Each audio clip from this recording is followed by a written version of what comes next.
Fala galera, bom dia, boa tarde, boa noite. Sejam muito bem-vindos à aula 6, 7, tá aí na tela, do cursinho de Física aqui do Solidário. Meu nome é Thiago. Hoje eu vou falar sobre queda livre. E a gente vai tentar uma abordagem diferente nessa aula. Geralmente eu pego ou um quadro ou, enfim, o iPad e escrevo no branco, mas dessa vez a gente vai usar um PowerPoint com as informações que já vão mostrar para vocês objetivamente aquilo que tem que ser mostrado, justamente para, acho, ficar mais visual, né? Vocês conseguirem ver mais rápido, poder demorar o tempo que precisar para vocês assimilarem as informações, não precisarem que eu escreva, né? Não poderem ir lendo. Então, eu vou tentar essa abordagem e, por favor, deem feedback. Se vocês gostarem, comenta aí, gostei, prefiro dessa forma. E se vocês não gostarem, comente, Thiago, não ficou legal, prefiro de outra forma. Então dá uma olhada, que é muito bacana esse feedback, esse retorno pra gente. Bom, e a segunda coisa que eu queria conversar é que geralmente a gente não tem esse papo muito íntimo, né? A gente fala só sobre física, matéria, e esquece do fato que eu, por exemplo, fiz vestibular ano passado. Eu tô passando por muitas das coisas. Eu passei por muitas das coisas que vocês estão passando agora. E às vezes trocar essa experiência, né, conversar um pouco sobre isso, ajuda a, enfim, melhorar com a questão do nervosismo. E é justamente sobre isso que eu quero conversar com vocês hoje, sobre nervosismo no dia da prova do Enem. Pessoal, eu lembro que ano passado eu ficava muito. Todo mundo falava que a sua ansiedade era decisiva no dia da prova do Enem, porque muita gente ia bem durante os simulados e chegava na prova do Enem e ia muito mal porque ficava nervoso. E aí acabou que eu desenvolvi um medo, eu desenvolvi um nervosismo, não de ir mal no Enem, não de não saber a matéria, mas de ficar nervoso e não conseguir bem. Ou seja, eu ficava nervoso por medo de ficar nervoso. É meio doideira, mas isso rolava e acredito que role com muita gente. E por algum motivo a minha cabeça é meio doida, e eu vi que com muita gente acontece isso, que chegava perto da prova, muita gente falava, não vou falar sobre Enem não, porque a galera vai ficar nervosa e tal, mas você só pensava no Enem. E aí eu percebi que discutir, falar sobre a prova, pensar em coisinhas tipo bobas sobre o dia da prova, me deixava mais tranquilo, me fazia me sentir que eu estava preparado. Então, conversar sobre coisas tipo o que eu comeria no almoço no dia da prova, o que eu levaria para a prova para comer, quais canetas eu levaria, essas coisas bobas me deixavam mais tranquilo, porque parecia que eu estava sob controle da situação. E uma analogia que eu queria fazer com vocês aqui é com um piloto de avião. Imagina você, agora, chega alguém, bate na sua porta e fala, cara, eu preciso da sua ajuda para decolar e pousar um Boeing. Você fala, você tá louco? Ele, não, a gente precisa. Você entra lá, você vai ver aquela cabine cheia de botões. Você fala, putz, eu não sei mexer em nada aqui. Você não sabe fazer nada, você não sabe subir, você não sabe descer. Você tá ali perdido, você não sabe muito como enfrentar uma nuvem do tipo não sei o que. Você não sabe, você não tem familiaridade, você nunca fez aquilo antes. Por que você tá nervoso ali? Porque aquilo não é familiar para você. Sempre que o nosso corpo e, enfim, nosso cérebro encontra uma situação que não é familiar para a gente, que a gente percebe que a gente não está no controle da situação, porque quando a gente entende sobre uma coisa, a gente está sob controle. Quando você, enfim, pensa numa pessoa que faz trilha de bike todo fim de semana, ela vai pegar um terreno acidentado, ela não vai ficar tão nervosa quanto uma pessoa que está fazendo aquela trilha pela primeira vez. Porque ela já conhece, ela se sente no controle da situação. O cara no avião é a mesma coisa. Um piloto, para chegar a pilotar um avião com passageiros e um avião de verdade, gastou horas e horas e horas no simulador treinando para fazer aquela coisa. Ele treinou, ele fez com diversas condições, com diversas, enfim, coisas que poderiam não dar certo na hora. Então, esse tanto de variáveis e esse treinamento pesado foi justamente para ele chegar e saber o que fazer na hora e manter a calma, porque ele treinou aquilo tantas vezes, mas tantas vezes, que ele sempre se sente no controle da situação. A mesma coisa rola no Enem. A pessoa que passou um ano inteiro sem fazer nenhum simulado, sem estudar, sem fazer questão, sem fazer as listas, vai chegar no Enem e vai ver uma coisa que ela não está acostumada a fazer. Isso é super natural, você nunca viu aquilo na vida, e aí a pessoa fala, pera, eu dependo disso, e eu nunca vi isso na vida. Aí a luzinha do pânico acende. O que eu vou fazer agora? Eu não sei como que resolve esse trem. E aí você fica nervoso, você não consegue fazer a prova direito, você pode até saber aquele conteúdo, mas como você não se sente no controle da situação, você não manda bem naquela prova. Por isso, galera, essa enrolação toda, esse bate-papo todo antes da aula é pra falar. simulados são importantes não só para você treinar o seu conhecimento, não só para você tô sabendo aqui queda livre, tô sabendo mecânica, tô sabendo análise combinatória em matemática, tô sabendo sobre a revolução da vacina em história. Não é só para isso. É para você sentir e para você se familiarizar com uma situação que você vai enfrentar durante a prova do Enem. Para que quando você chegar lá, você vai ver que está sob controle da situação, que você já treinou aquilo várias vezes e o nervosismo não vai te afetar tanto quanto vai afetar para uma pessoa que não está preparada. É claro que você vai ficar nervoso, a adrenalina é importante para a nossa sobrevivência, se você não tiver adrenalina você está morto. Então é muito legal que a gente se prepare e tente controlar as nossas emoções o máximo possível. Demorou? Bom, pessoal, mas vamos para o que importa na aula de hoje, que é queda livre. A gente vai bater um papo sobre queda livre, né? Vocês já estão aqui até vendo o PowerPoint. E a gente vai bater um papo e ver como que a gente pode usar a cinemática para resolver problemas que envolvem gravidade e queda. Bom, a primeira pergunta, né, que eu queria fazer para vocês, eu não sei passar slide aqui, peraí, isso, é sobre o que é a aceleração da gravidade. Bom, primeiro a gente tem que entender o que é força gravitacional. E vocês vão entender melhor um pouco com o João nos slides, né, e nas aulas sobre dinâmica, né, que é o estudo das forças. Mas, bem simplesão aqui, força gravitacional é a força que qualquer objeto com massa exerce sobre outros objetos que estão próximos ou não a ele. Então, por exemplo, a gente tem a Terra, que é um objeto com muita massa, né, relativamente a nós. Então, ela nos atrai, ela tem uma força que puxa a gente para baixo, que é a força peso, né? Por que eu estou falando isso? Porque vocês vão ver lá com o João que toda força ela gera uma aceleração. E a força peso não é diferente. A força peso, que é a força gravitacional, vai gerar a aceleração gravitacional, ou a aceleração da gravidade. Ah, Thiago, legal. Então quer dizer que a Terra ela tem uma aceleração. Sim, se eu pego essa caneta e eu solto ela aqui, ela vai cair. Por quê? Porque tem uma força que puxa ela para baixo. E ela vai cair, ó. Ela vai cair cada vez mais rápido. Se eu pegar ela aqui, ó, ela vai estar caindo a uma velocidade x. Se eu só pegar ela aqui embaixo, a velocidade com que ela chega à minha mão... Nossa senhora, o barulho, hein?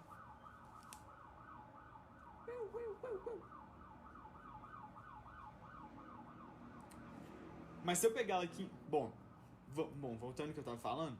Se eu pegar ela aqui embaixo, a força com... Mas se eu pegar ela aqui embaixo, a velocidade com que ela vai chegar na minha mão é maior. Por quê? Porque a aceleração... Porque a gravidade é uma aceleração. Ou seja, quanto mais tempo um objeto fica sob influência só da força gravitacional, mais ele vai ser... maior vai ser a velocidade dele, porque ele vai estar sendo acelerado. A gente viu sobre aceleração nas aulas anteriores. Se você não tiver muito familiar com esse conceito, dá uma revisada lá nessas aulas. Bom, qual que é o valor da aceleração da gravidade na Terra? Bom, a aceleração da gravidade na Terra, ela tem um valor de 9,806 e um tanto de coisa pra frente. Note, Thiago, que número feio? Pois é. Mas 9,806, né? 9,8 dá para aproximar isso e convenientemente a gente vai usar que a gravidade da Terra é igual a 10 metros por segundo. Sério? Eu vou poder usar 10? Vai. Ah, Thiago, mas quando? Bom, geralmente eles contam qual que é o valor que eles estão considerando para a gravidade da Terra. Pessoal, se não falar, usa 10. Por quê? A grande maioria dos vestibulares vai usar 10. Mas de vez em quando, por uma questão ou outra, eles vão pedir que a gravidade, seja 9,8 e tal. É tipo o π. O π tem lugar que usa 3, tem lugar 3,1, 3,14. Então, a gravidade é a mesma coisa, mas via de regra, a gente vai usar que a gravidade equivale a 10 metros por segundo ao quadrado. Então, se você soltar aqui, este lápis vai ser acelerado a uma velocidade de 10 metros por segundo ao quadrado. Legal, mas para que a gente usa a aceleração da gravidade? Vamos dar uma olhada. O Carlitão, né, nosso famoso Carlitão de longa data, é um grande admirador de balões de ar quente. E ele decidiu fazer um experimento físico e um dos passeios que ele fez nesse balão de ar quente. O Carlito ele pegou uma bola de boliche e soltou ao mesmo tempo, né? Vou pegar dois objetos aqui, um leve e um pesado. Ele pegou uma bola de boliche e soltou ao mesmo tempo que uma pena, né? Lá do alto. E a pergunta é, qual chegou ao chão primeiro? Galera, essa é a velha pergunta do quem vem primeiro, né? Quem cai primeiro, não sei o quê. Mas vamos entender como que a gente resolve. Primeira pergunta que a gente tem que fazer. O que influencia na queda de um objeto? Primeira coisa, o planeta que você está, ou o objeto, né, que atrai que você está. Como assim? Cada objeto, né? Como assim? Agora eu vou entrar um pouquinho na matéria lá do futuro, que é força gravitacional. Vocês não precisam saber disso, mas só uma introdução para vocês entenderem por que isso acontece. Tem dois fatores que influenciam na intensidade da força gravitacional de um corpo, né? De um planeta, de um satélite, alguma coisa do tipo. A primeira é a massa desse corpo. E a segunda é o raio. Quanto maior a massa em relação ao raio, maior a força gravitacional. Você precisa saber disso agora? Não. Mas por que eu estou falando isso? Pensa o planeta Terra. Para mim, para essa caneta, para esse fone e para esse papel, independente quem está sob influência do nosso campo gravitacional, sobre a gravidade da Terra, a força, né, o campo gravitacional vai agir da mesma forma, desde que você esteja, né, à mesma altura e a proximidade do centro do planeta. Então, se eu solto uma pena e uma bola de boliche da mesma altura, a gravidade ela vai incidir igualmente nos dois. Não quer dizer que a força vai ser igual, mas quer dizer que a aceleração vai ser igual, porque a força depende da massa, né? A massa é diferente, mas a aceleração, ou seja, o quanto que a velocidade deles aumenta por segundo, vai ser igual. Só que tem outra coisa que influencia, que é a resistência do ar. Vamos dar uma olhada sobre o que é isso. Bom, resistência do ar é o seguinte. Imagina que você tem aqui uma pena, né? E uma bola. Aqui, você tem um tanto de partícula de ar. Essas pontinhas aqui são partículas de ar. E aqui também são partículas de ar. Vocês concordam comigo que a pena ela vai cair e ela vai bater, né, em relação ao peso dela, com muito mais partículas de ar do que a bola? Porque a bola, as partículas vão fazer assim, né, dá pra ver aqui por esse esquema, e vai causar um médio turbilhonamento. Então ele vai causar uma distorção menor do que da placa. Então a influência vai ser menor, porque ele vai fazer isso aqui. E a placa plana, ele vai receber muita pancada aqui embaixo, e o ar, né, vai ter uma dificuldade para entrar na parte de trás. Isso vai fazer com que o objeto seja desacelerado. Então o movimento vai ser mais ou menos assim, a bola vai cair e aí a pena vai demorar bastante para cair lá embaixo, né, porque tem uma resistência. Então sempre lembrar disso, objetos mais achatados e planos e com uma maior superfície de contato tendem a cair mais devagar. É só você pensar, por exemplo, lá no paraquedas, né? O paraquedas, a pessoa ela é bem concentrada, né? Um palitinho caindo assim. Então, provavelmente, o ar ele vai conseguir passar bem aqui. Então, ela não vai perder muita velocidade na queda, ela vai cair muito rápido. Só que, se você amarra ela num paraquedas que tem uma área de contato muito grande, o ar vai bater nesse paraquedas e vai frear a pessoa. Então, a queda dela vai demorar. Nossa, tá cheio de bicho no meu quarto, que isso, uma joaninha. Bom, então qual que é a resposta para a pergunta do Carlito? O que chegou primeiro, a bola de boliche ou a pena? Bom, se a gente considerar a resistência do ar, então a bola de boliche chegou primeiro, porque a resistência no ar, ou seja, o freio sobre a pena é maior do que o freio sobre a bola de boliche. Mas agora, e se a gente ignorar a resistência do ar? Ou seja, se a gente tirar essas partículas aqui, colocar, por exemplo, uma câmara de vácuo, né, que o ar é muito rarefeito, tem muito pouco ar lá dentro, e soltar os dois ao mesmo tempo. Bom, vamos dar uma olhada nesse vídeo e descobrir o que aconteceu.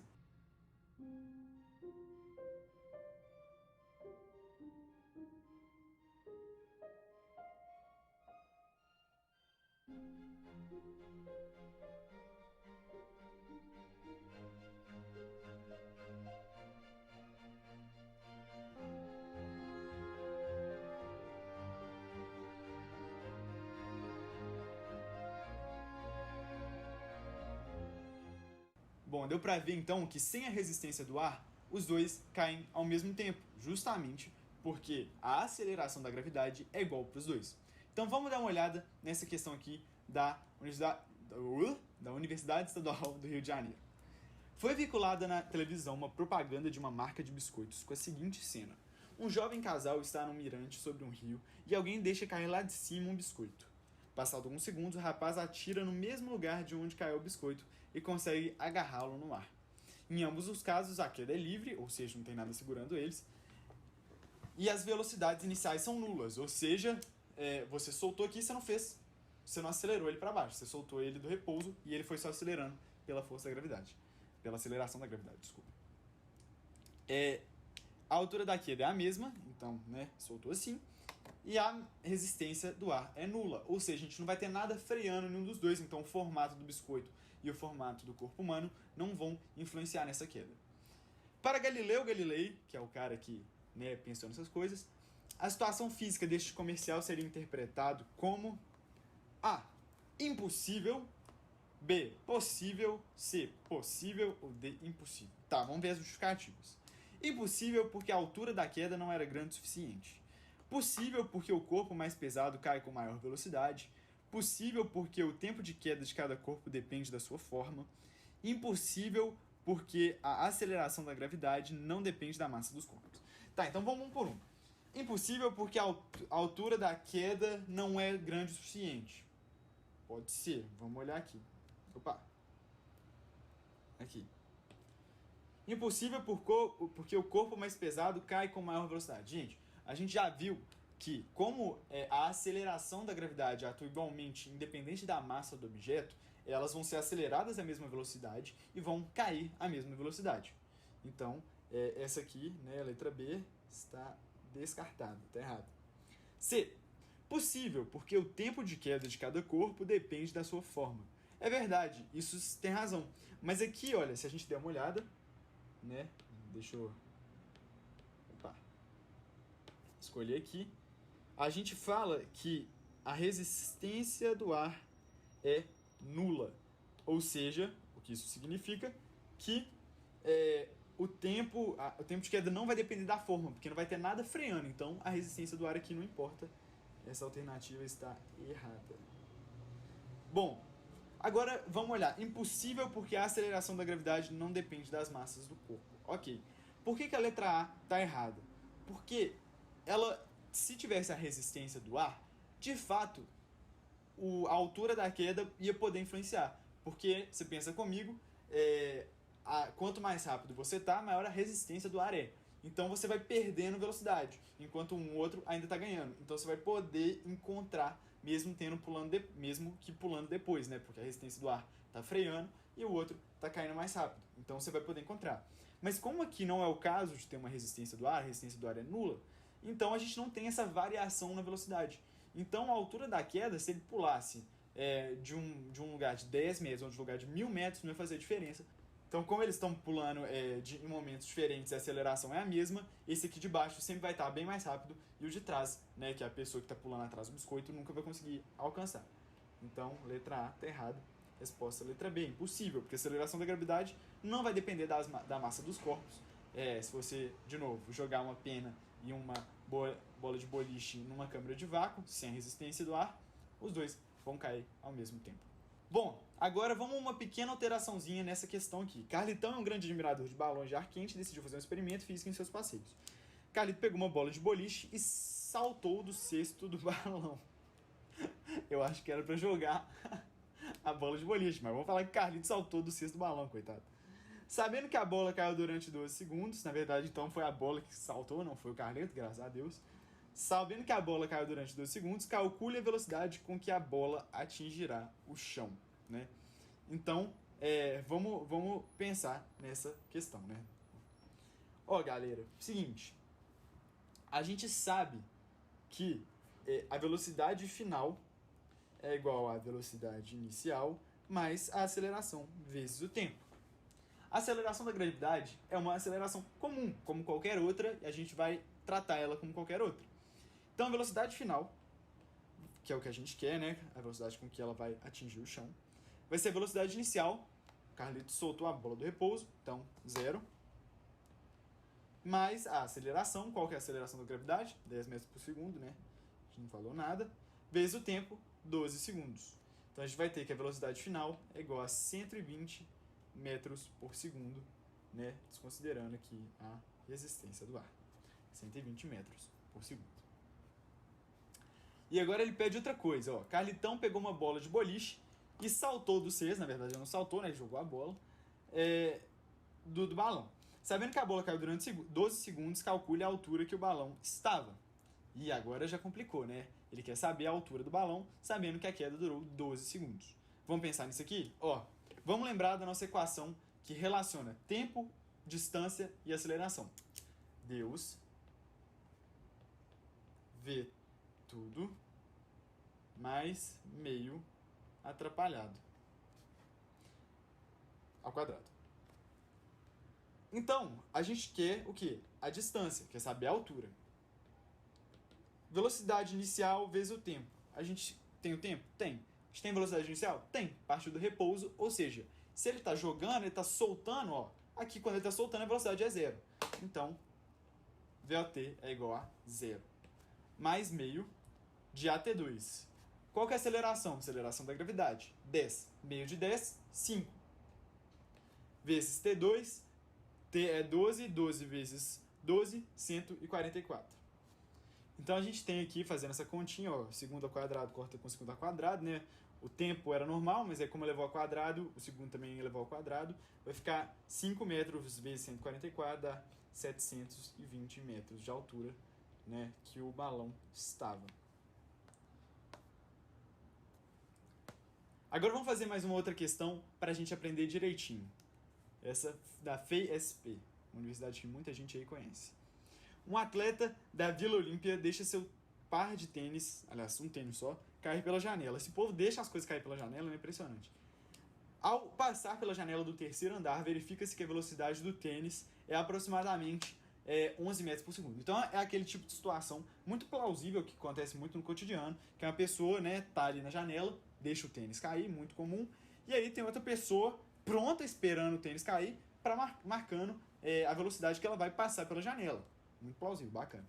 Sabendo-se que cada andar possui aproximadamente 3 metros, considere o movimento do tênis em queda livre, considerando o movimento do tênis uma queda livre, determinar, legal, não tem, a velocidade do tênis ao passar por uma janela do térreo. Legal, aí ele dá as opções aqui, né? A gente não vai precisar das opções não, nós vamos fazer olho do gato. Bom, então vamos voltar aqui. Ó, primeira coisa, vamos entender o que ele quer, né, na questão.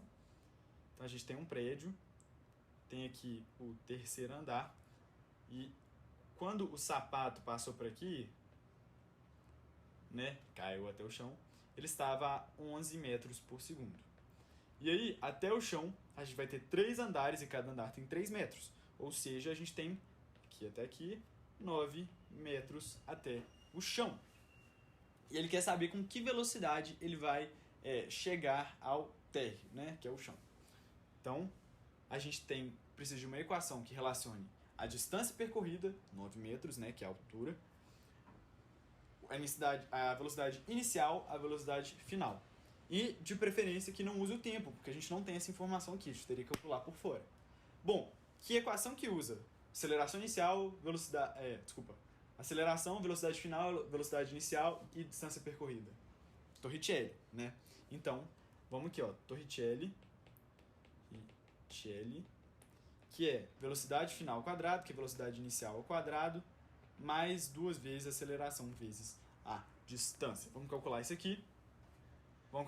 Então a velocidade final ao quadrado, que é o que a gente quer, é igual à velocidade inicial, então é 11 vezes 11, 121, mais 2 vezes a aceleração, que é 10, vezes a distância, que é 9. Isso aqui vai dar 301 metros ao quadrado por segundo ao quadrado. Se a gente fizer a raiz quadrada disso aqui, não é uma raiz quadrada exata, como que a gente faz para aproximar uma raiz quadrada? A gente vai multiplicando, né? Nesse caso, a gente já fez isso antes, para não gastar muito tempo da aula de vocês, e a gente achou que a velocidade final ela é aproximadamente 17,3 metros por segundo. Então, a nossa resposta aqui vai ser letra A, de amor. Vamos fazer aqui a questão do FEI São Paulo. Um atleta da Vila Olímpica deixa seu tênis cair pela janela. Ao passar pela janela do terceiro andar, verifica-se que a velocidade do tênis é aproximadamente 6 raios de 5 metros por segundo ao quadrado. Sabendo-se que cada andar possui aproximadamente uma altura de 3 metros e considerando o movimento do tênis uma queda livre, determine de qual andar o tênis foi arremessado. Então ele quer saber o seguinte, se aqui, né, no terceiro andar, ele passou a uma velocidade de 6 raios de 5 metros por segundo, a gente tem que achar de qual andar que ele soltou esse sapato para atingir essa velocidade. Então, vamos dar uma olhada. Ó, de novo, nosso amigo Torricelli, né? Então, VF ao quadrado é igual a VO mais 2AD.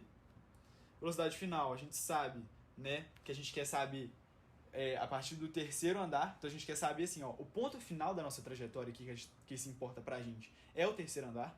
Então, a gente sabe que a velocidade é 6 raios de 5. A gente vai achar, então, que isso aqui é igual a 180. Então, e a velocidade inicial a gente sabe que é 0, né? Mais 2 vezes 10, D. Então, a gente acha que D é igual a 9 metros. Certo, né? Resolvendo isso aqui. Bom, então a gente sabe que o deslocamento é 9 metros. E a gente sabe que cada andar tem 3 metros. Então, 9 dividido por 3 é 3. Então, são 3 andares acima. Ele está no terceiro andar, mais 3 andares, então, ele foi derrubado do sexto andar. Então, aqui a nossa resposta vai ser letra B, de boa, garoto. Fechou? Galera, a aula de hoje é essa. E façam as listas porque é muito importante. E de novo aquele papo lá do início. Exercício é importante não só pra gente aprender a matéria, mas pra gente estar tranquilo durante a hora da prova. Demorou? Beijão pra vocês e até mais.